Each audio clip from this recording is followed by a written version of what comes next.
प्रासंगिक प्रवचन માટે મહેન્દ્રભાઈ 5 મિનિટ આવી જાય.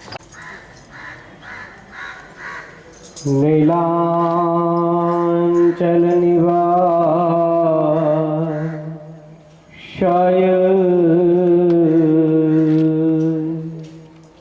નિત્યાય પરમાત્મને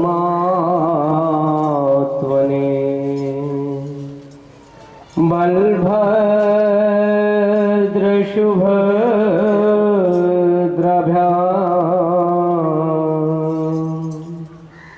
શ્રી જગન્નાથાય તે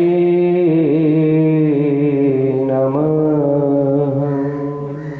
સંપુણ્યમ સર્વપાપ વિનાશનમ ચિંતાશોક પ્રશમનમ આયુર્ધનમ પરમ શિવમ પરમ શિવમ. બોલે શ્રી ભાગવત ભગવાન શ્રી હનુમાનજી મહારાજ કી. પાર્વતી પતે હર હર મહાદેવ. પવિત્રતાના નામમાં છે એવા શ્રી ધનુર્માસમાં શ્રીમદ ભાગવત કથા જ્ઞાન યજ્ઞના ક્ષેત્રમાં આ પવિત્ર એવી પાવન ભૂમિમાં આજના પાવન અવસર પર વ્યાસપીઠ પર બિરાજમાન પરમ વંદન્ય શ્રી ભૃગેશભાઈ શાસ્ત્રીજી મહારાજ, અમારી સાથે અમારા રામાનંદ સંપ્રદાયના ગૌરવ સમાન સ્થાન છેક અમરકંટકથી જેમનું સતત નર્મદા મૈયામાં સાનિધ્ય એવા શ્રી મહામંડલેશ્વર મહંત સ્વામી શ્રી હનુમાનદાસજી મહારાજ, આ કથાના આયોજક શ્રીઓ, પધારેલ ભક્તિરૂપી માતાઓ, બહેનો અને ભાઈઓ, ખૂબ અને અમને આ કથા શ્રવણ કરવાનું સૌભાગ્ય પ્રાપ્ત થયેલું છે. ગોસ્વામીજીએ રામાયણમાં લખ્યું છે, કલયુગ કેવલ નામ આધારા, કલયુગ કેવલ નામ આધારા, સુમરે સુમરે ઉતર રહો ભવ પારા,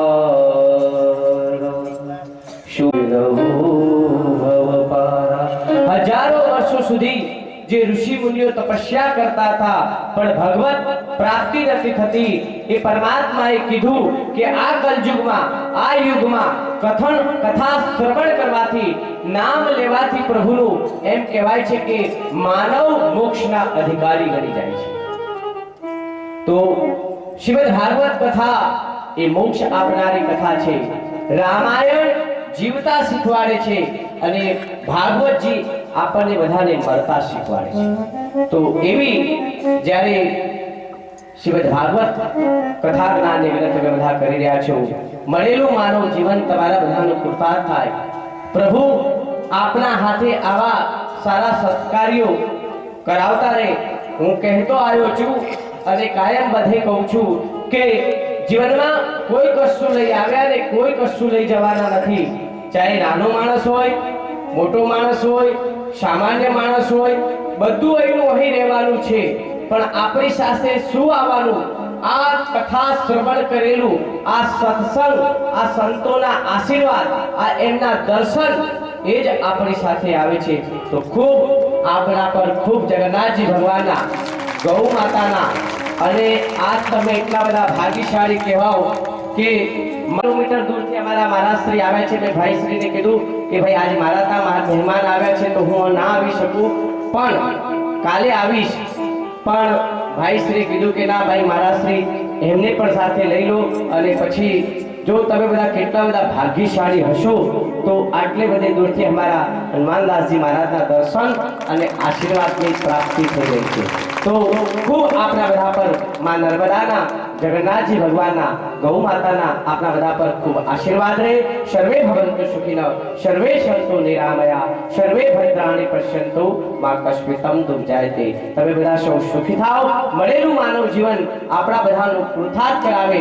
પરમાત્મા જેમ સુખદેવજી મહારાજ ને પરીક્ષિત રાજાએ, સુખદેવજી મહારાજના કથા શ્રવણ કરવાથી પરીક્ષિત રાજાનો મોક્ષ થયો હતો, એમ આપણા બધાનું પરમાત્મા મોક્ષ કરી એમના શ્રી ચરણોમાં આપણને બધાને રાખે। એ જ આશા સાથે સર્વને જય જગન્નાથ।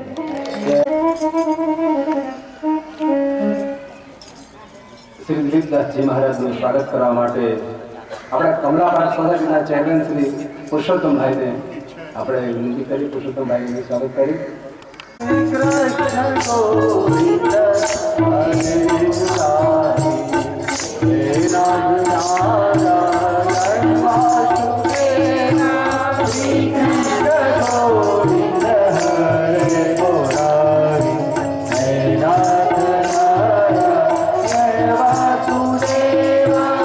પરીક્ષિતને સાવધાન કરે છે।